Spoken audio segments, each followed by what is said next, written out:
我们先在这里休息一下，等到青龙主与官兵都走了，我们再出去，这样也好脱身。脱身？你们得罪了青龙主，想脱身？别做梦了！你要是得罪了青龙主，他追到天涯海角都得杀了你。现在你见这么个粗制滥造的地道就想躲过他，太可笑了。他不是你主人吗？他不救你吗？哼，倘若他要追上来的话，杀的第一个人就是我。 我听说别人都是收徒弟，这青龙主收了18个一子一女，方才才有人称你为少主。不敢当，自甘下贱而已。你们没有听说过有人管自己的狗叫做儿子吗？每次我们见他的时候，都要匍匐在地上跟他说话。他还给我们每个人身上都做了一个标记。那你这只呢？ 有吗？这么大个标记，你刚刚没看见呢？还真是作践自己啊！不敢当啊。不过我这个人呢，最聪明，最顺从，也最会巴结他，所以他时常带我在他身边。九龙叟那个老家伙太不上道了，连主人的脚趾头他都舔不着，所以他就只能捏起鼻子跟着我。 拍我马屁，所以我就带他出来，来解决这个废人。按说呢，他老人家也费不了多大的功夫，不过没想到，北刀就是北刀啊，身边人才济济，哼，厉害。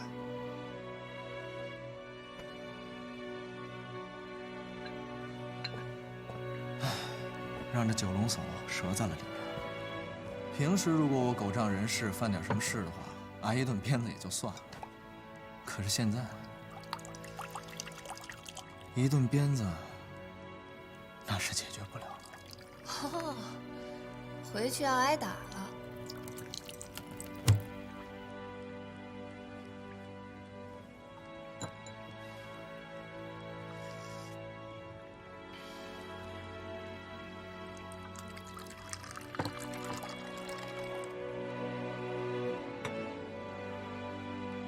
当年南北双刀并称双绝，南刀李征在湖湘，北刀关风在关外。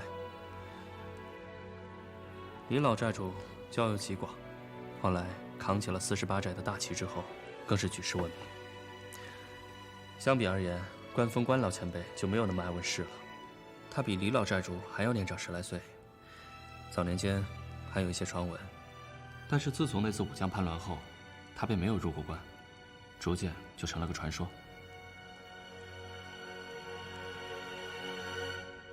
我倒是听我娘提过一点双刀的事。南刀极凛冽，有北风卷雪之势，而北刀似水，人称断水蚕丝。原来北刀这么厉害。他不仅刀法厉害，卑鄙无耻起来更厉害。我年少时。 道法出城，拜别恩师，执意要入关。师父也曾劝过我，但是我却认为是师父胆子小。老了，我不听。师父竟劝不住我。临别之时，他耳提面命，令我凡事三思而后行。他说。 徒儿啊，你手中之刀，就譬如农人手中的锄头，账房手里的算盘。锄头与算盘都是做事用的，不是做人用的。千万不可本末倒置。刀怎么能跟锄头算盘一样呢？那个时候我也不明白。 自然便不听。我心想，刀乃利器，这刀法中若有魂灵，那么断水蚕丝就是我一手一脚一魂一魄，怎可被比作锄头算盘之类的蠢物？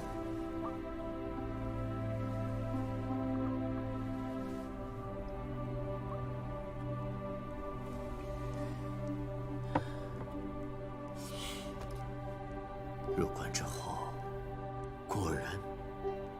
凭我手里这把刀，我纵横天下，很快便闯出了一些虚名。我好不得已，我有心想，就在此开宗立派，让北刀重现人间。半年之内，我连下7封战帖，打败1干高手，直到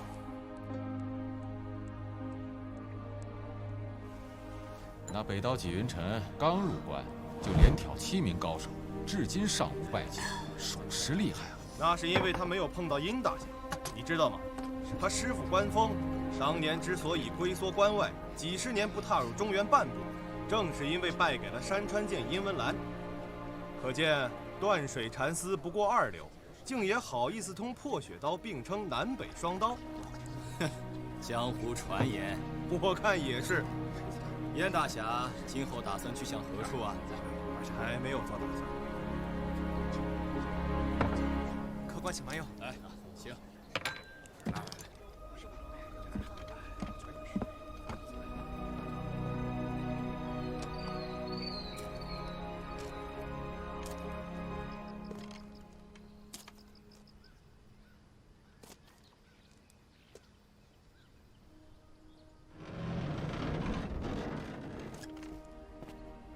少侠，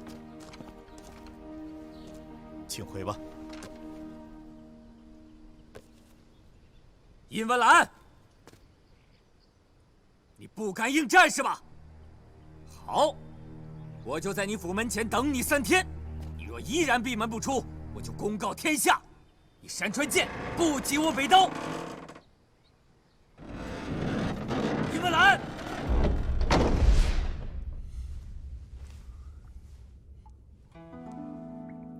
我娘跟我差不多年纪的时候，就敢闯入地煞山庄，和段九娘以2人之力抵抗3大地煞高手。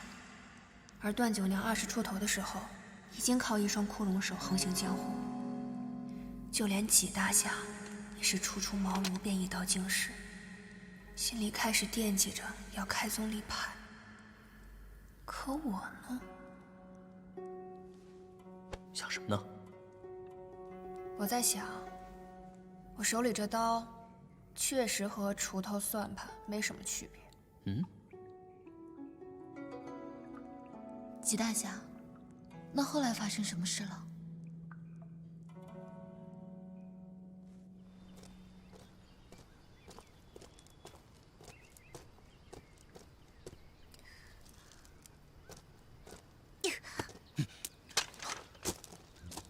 你在这儿干啥？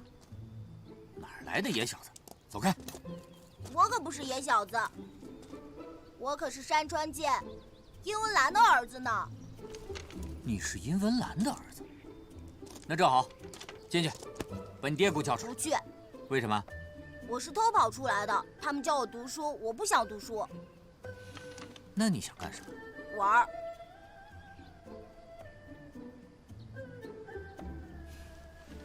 那叔叔就带你去玩，等你玩够了，叔叔再把你带回来，好不好？嗯。悄悄的，谁也不能让知道。走。话说，这关峰一柄长刀直取殷大侠，俩人大战了300回合。列位，这300回合那是什么概念啊？那是打得天昏地暗，地动山摇，日月无光啊！嘿嘿，那是只见刀光，不见人影啊！啊，毕竟是我殷大侠，那是武功盖世，那是举世无双啊！一把山川剑，打得北刀丢盔弃甲，满地找牙呀！嘿，叔叔，北刀是谁啊？竟然被我爹打得满地找牙，我真想见见我父亲的手下败将。列位，关峰这厮，哪怕是一听到我这殷大侠的威名，干嘛？这是下来，干嘛呀？我还要听书呢。躲在被窝里。若不是听那些说书卖唱的伶人编的段子，我也不会一时冲动。一时冲动，所以你就扣下了他的孩子。逼着他前来应战。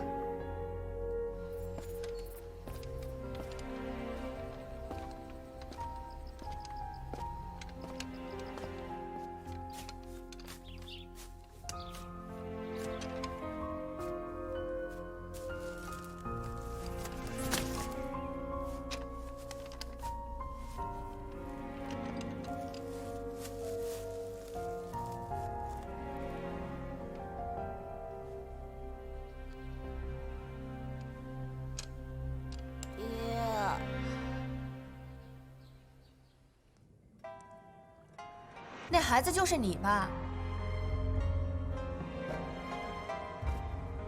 老爷，出事了。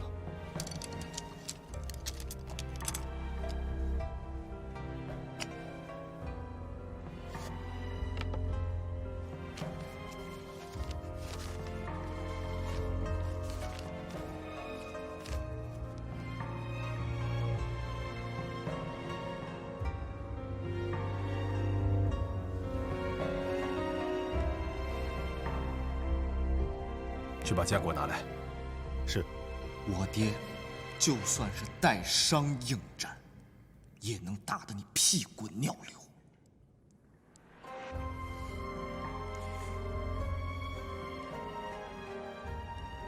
没错，我不是尹前辈的对手。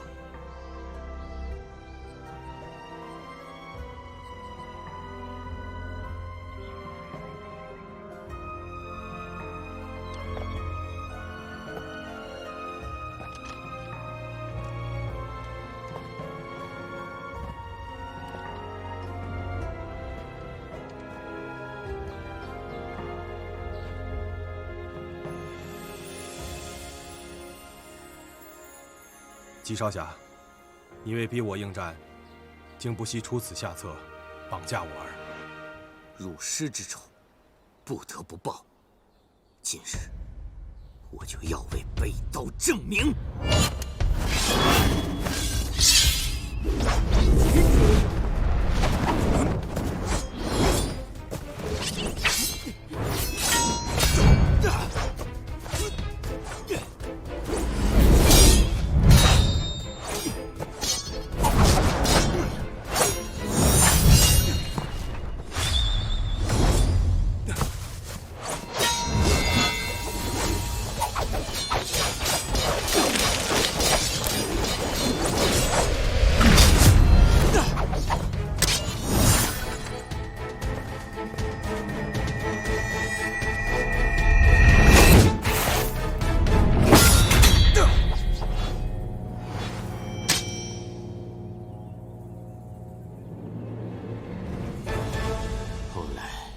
我才知道，在我无端挑衅之前，殷前辈刚刚打发过地煞，他身上本就带着伤，又在我的逼迫之下，无奈带伤前来。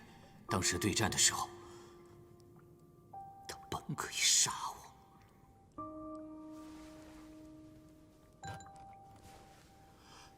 今日是输是赢，我北刀都认。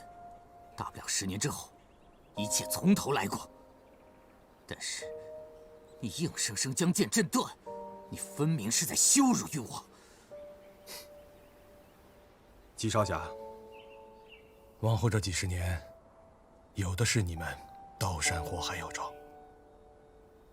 我只是不希望你们这些后生无端折在我的手上而已。老爷，老爷，家里出事了，咱们家里被人抄了。什么？你把我爹引了出来，坏人趁虚而入，引得我们满门被灭，全家110号人，没有一个人活下来。怎么只有你还活着呀？你怎么还不去死啊？爹，爹，爹，爹，爹。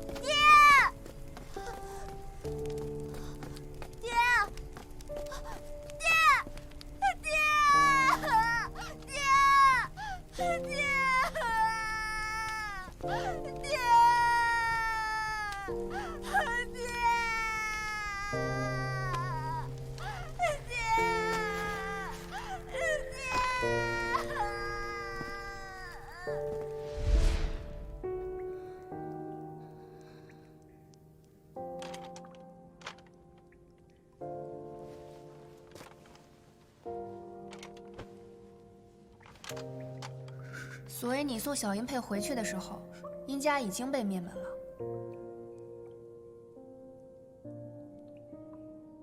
这么小，就要看到自己的家人们死在面前，这心灵得受多大的伤啊！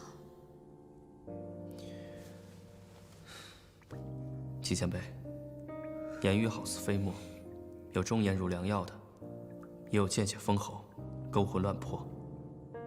出的人口入了你耳，一旦你往心里去了，便是在无形中被人摆布了。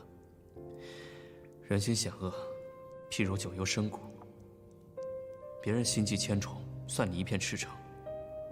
你当时年纪又轻，一时冲动上了当，本不必太自责。你懂什么？你懂满门被灭是什么样的滋味吗？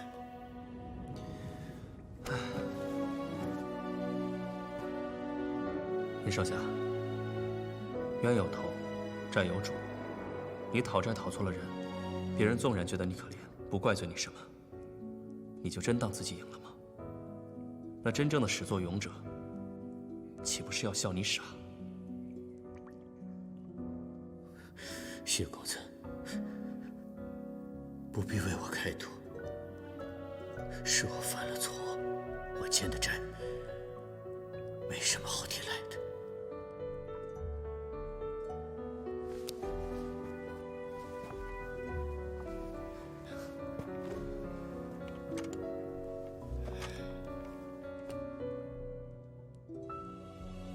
养我的人，就是间接害死我全家的人。你是无意之中得知殷家覆灭和纪云尘有关，因此愤而出走，又碰巧遇上了青龙主，把你捡了回去。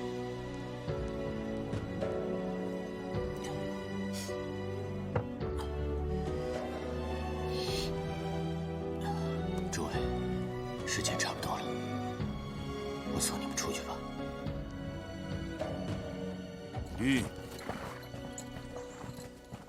将军，如何？可有行踪？君上这一跑，简直就像是鱼入了海。君上此次带着周姑娘和吴小姐，肯定要比一个人的时候目标大一些。要不要属下再去寻找一番？罢了，君上要去哪里，我们岂能拦得住？你们先回营，把这件事禀报给甘棠公。是。撤。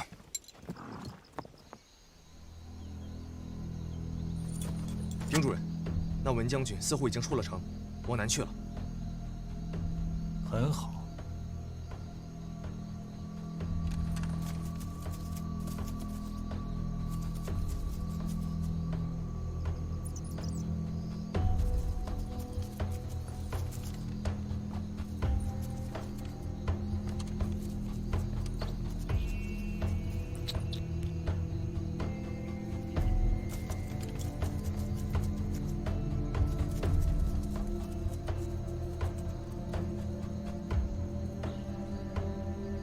那是衡山方向。走。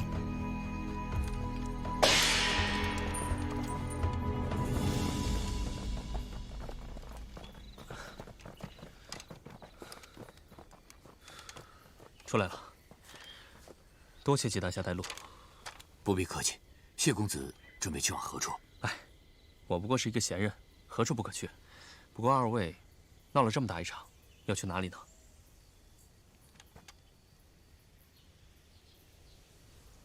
你们要是有意，都可以跟我回48寨。你这是在邀请我吗？是啊，你去不去？倒是那小白脸有点问题，带着麻烦，弄死也不成。难不成就地放生吗？我呸！哎，你仗着你是南刀的后人，你就这么大言不惭啊？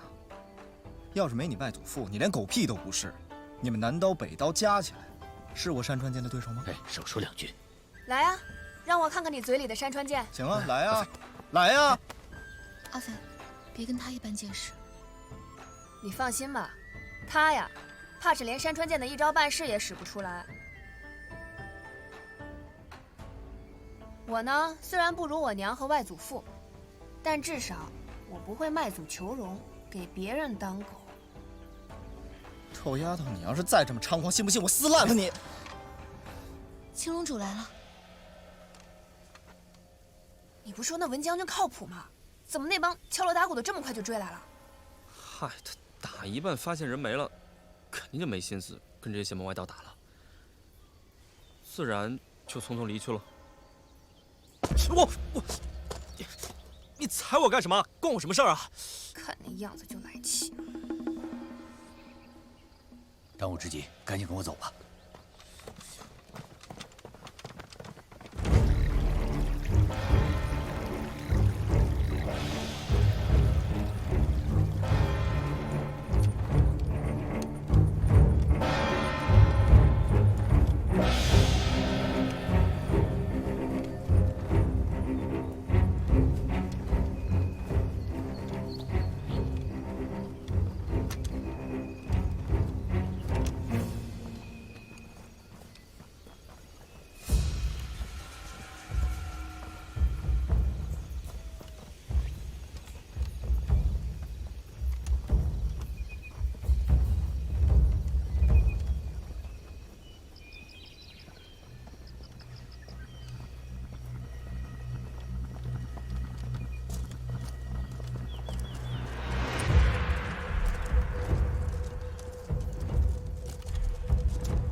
这里地处偏僻，我相信应该已经甩了他们了。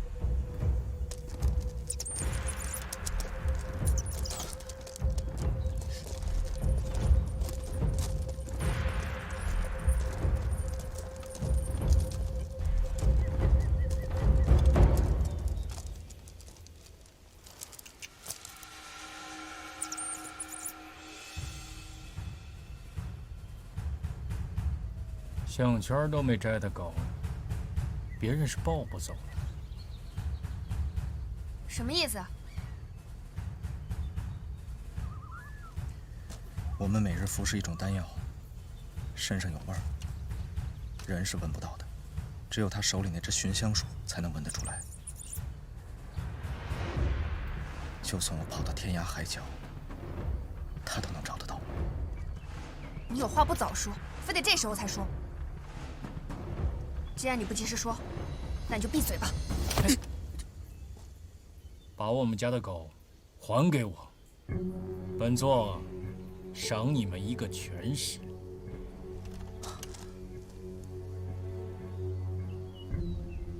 是吗？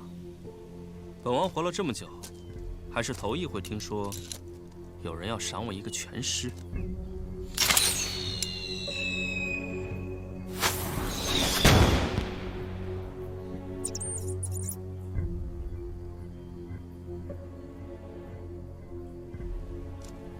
本王刚开始还有点不信，不过看青龙主这不打自招的阵仗，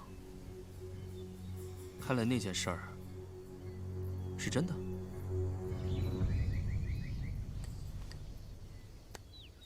把山川剑交出来，本王保你一命。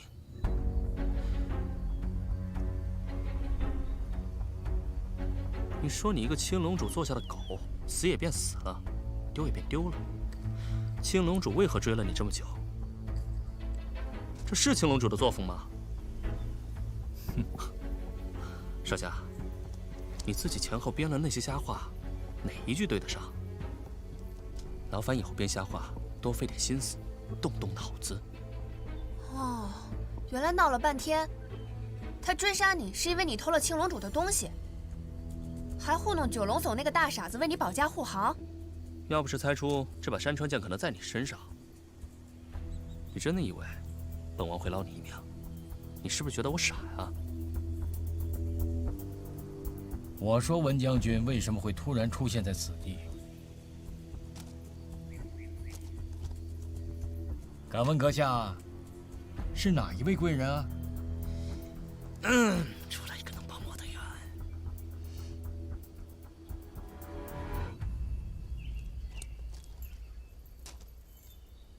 我家君上乃是皇室血脉，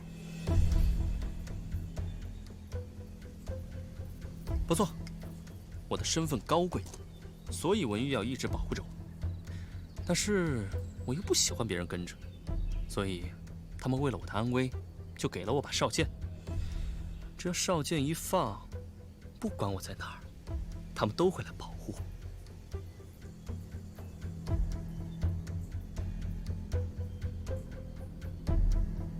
青龙主，这东西是不是你的，你心知肚明。世上只有苦主讨自己东西的道理，其他人都名不正言不顺。如今那个苦主的骨头渣子都烂没了，你我抢着山川剑，都只能算是贼。像青龙主这样的前辈，想必是做不出这种贼喊捉贼的龌龊事儿吧？哼。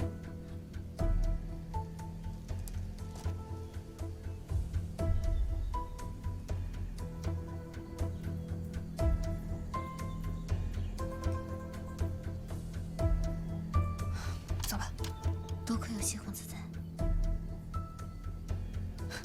就他那德一样。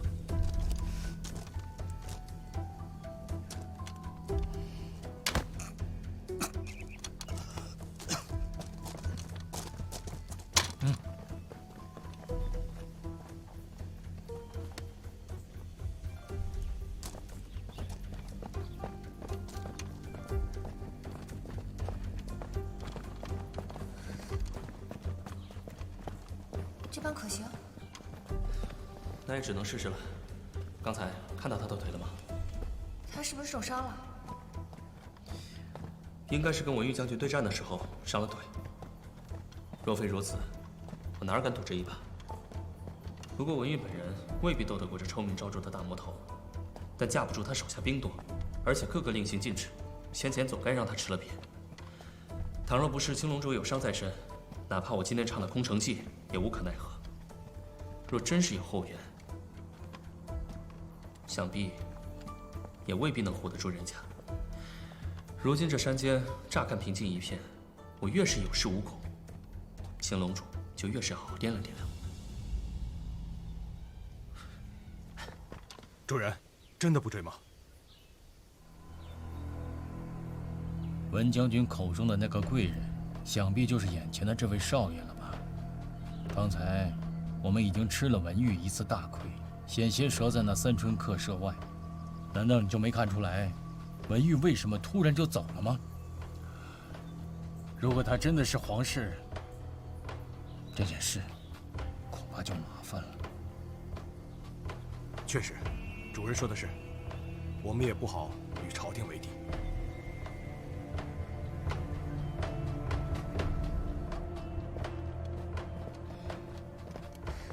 这秋龙主会跟来吗？你猜？现在这么严肃，你还能开玩笑？我的谎话应该撑不了太久，我们还是先找地方躲起来吧。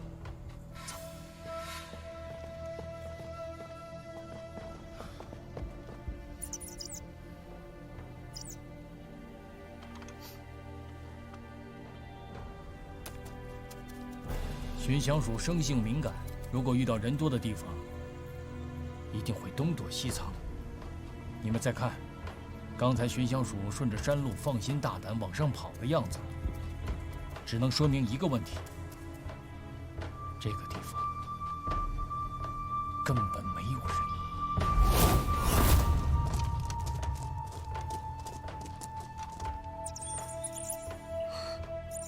不好，露馅了，快跑！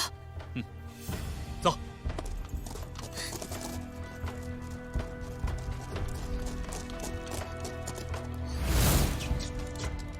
差点忘了那该死的老鼠。你们先走，我等候。走。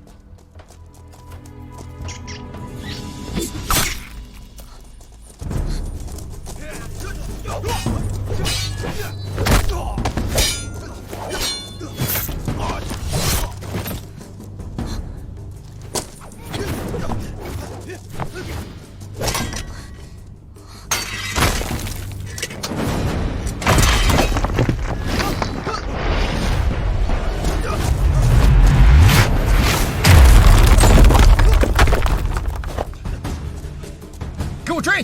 是，追！阿斐呢？朱姑娘留下来断后了。他断什么后啊？这分明是断我的后嘛！徐大侠，这样，你先带吴小姐走，我去找阿斐。好，稍后跟你们会合。若是半个时辰后还没有见到我们的话，我带他们俩先进入衡山密道，然后我再送吴小姐去48寨。好，多谢。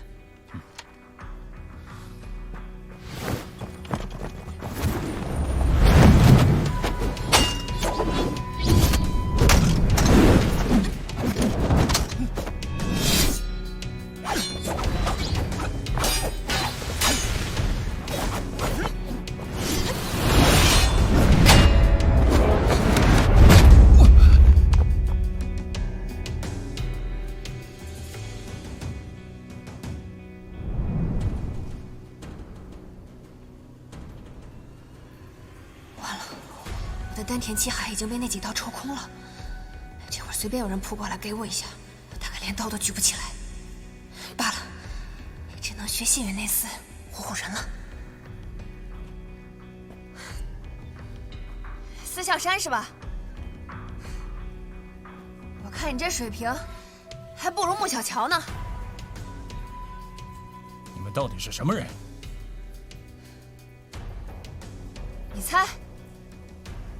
我猜你这个臭丫头是想找死！哼！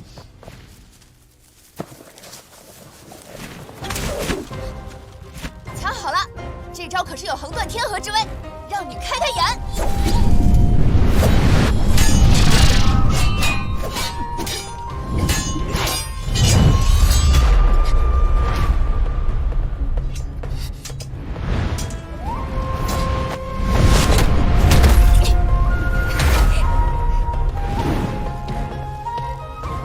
给我追！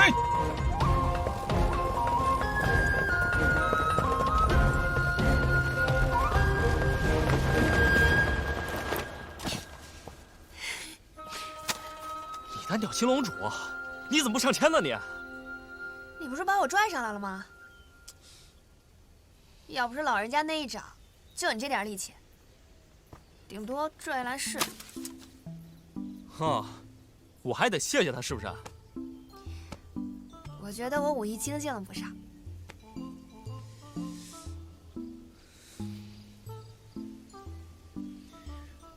笑什么笑啊？这货全身透着古怪，我却依然能无端的信任他，是不是占了脸的便宜？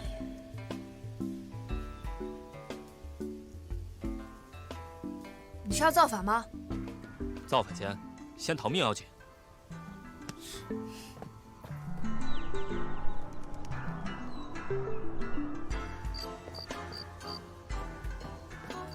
你找什么呢？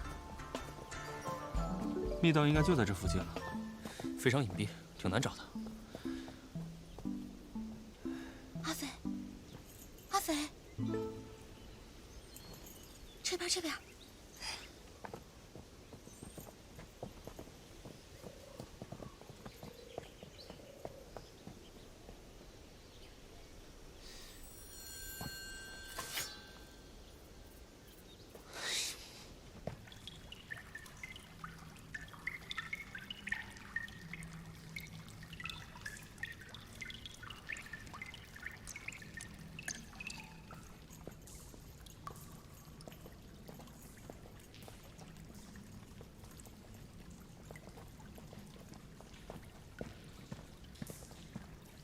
好汉真牛啊！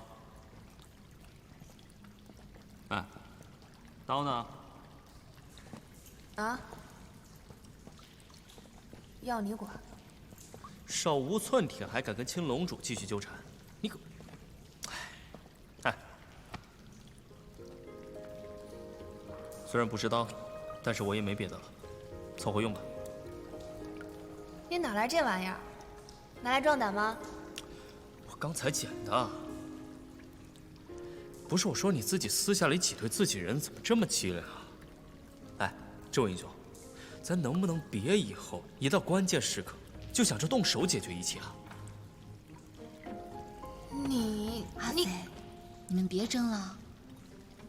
你以后可不可以别这么莽撞啦？啊，我们都很担心你的。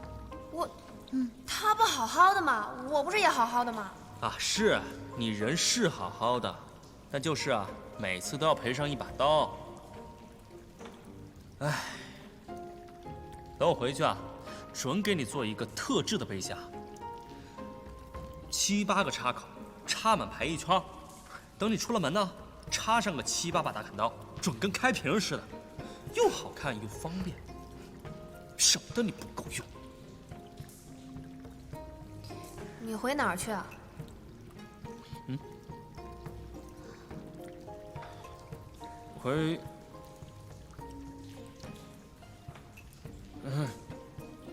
跟你回48寨呗。走了啦，阿飞，快点走啦。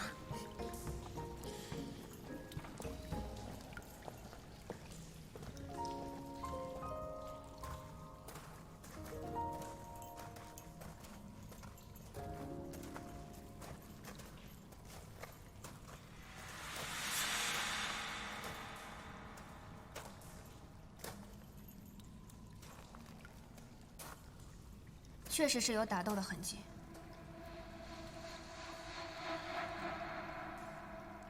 我看青龙主啊，多半伤得不轻，我们可以先在里面避一避，他也不会逗留太久。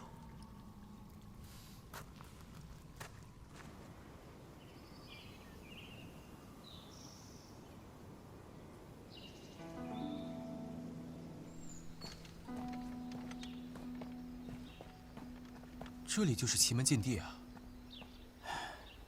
去找些清水来。做什么用？哪有那么多为什么？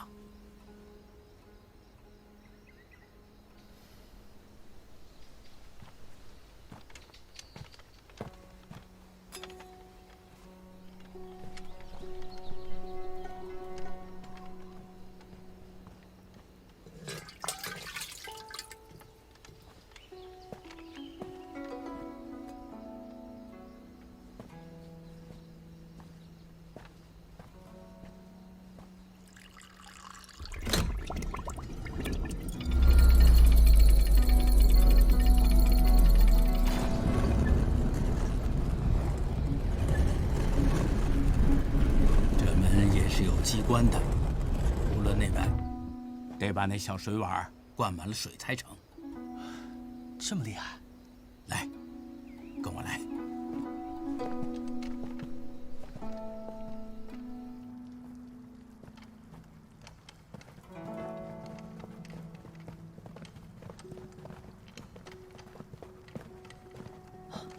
周姑娘，吴姑娘，还有萧，那个，都是蒙他们的。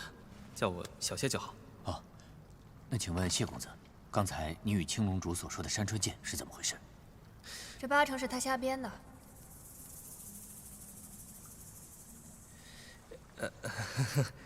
抱歉，那个确实是我瞎编的。不过我也听到过一些传闻，但是不知道真假。什么事？当年据说南刀被地煞追杀时，一路且战且退，几度怀疑自己跑不了的时候，做了一件很奇怪的事情，就是把自己的兵刃毁了。真有这事儿吗？我怎么没听我爹说过呢？这件事情我也是百思不得其解。哎，你们想，倘若是一个人在被追杀的时候，不想着怎么脱身，反而是会毁掉自己的兵刃吗？那自然不会。后来将会有一些好事者编了一些捕风捉影的传说，说是有一种邪功，只要能拿到传说中武林名门的随身兵刃，便能获得他生前的成名绝技。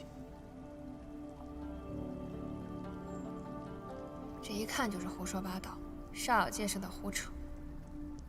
可这纪大侠是个老实人，他应该相信了。纪大侠，你不必看我也就只是听说，但是我研究这些啊，特意去学了打铁铸剑。怎么会有这种事情？分明是无稽之谈。谢公子，你是要告诉我，当年青龙主算计殷前辈，就是因为听信了这种鬼话？这个，你恐怕就要去问殷公子了。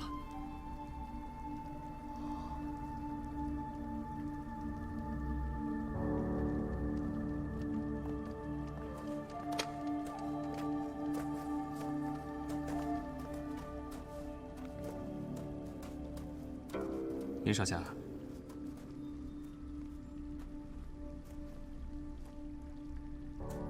你现在可以说一说青龙主为什么一定要抓你回去了吧？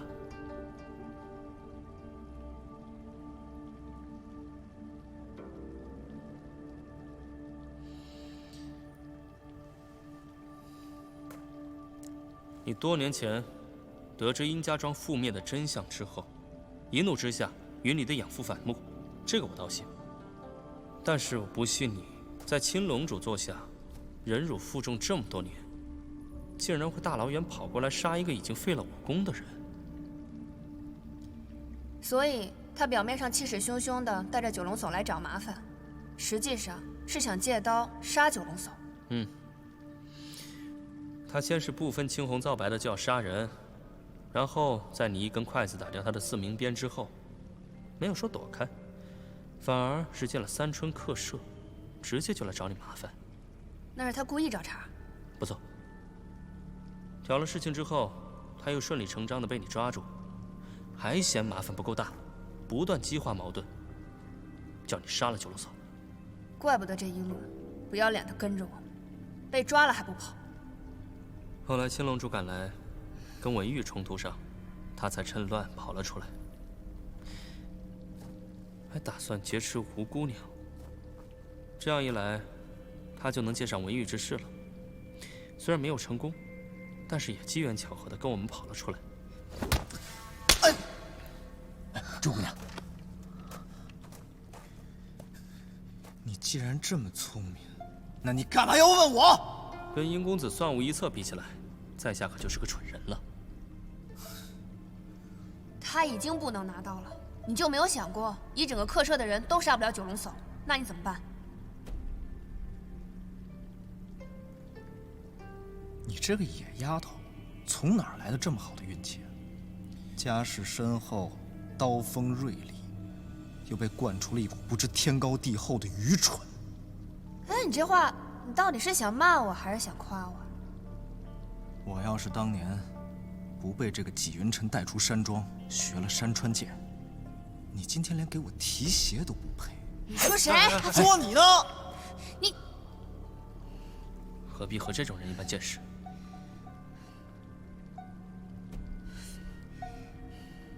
是也不会怎么样，大不了就是纪云辰跟一个客舍的倒霉蛋儿都死在九龙叟手里罢了，又关我们什么事？所以，你只要随便找一个借口，说跟纪云辰有仇，身为邪魔歪道，跟北道后代有仇也是理所当然，九龙叟根本不会怀疑。倘若纪云辰就此折了，那九龙叟也只会沾沾自喜，因为他根本没有想到你姓殷，更不会想到你这次逃出来，根本就没有打算回去。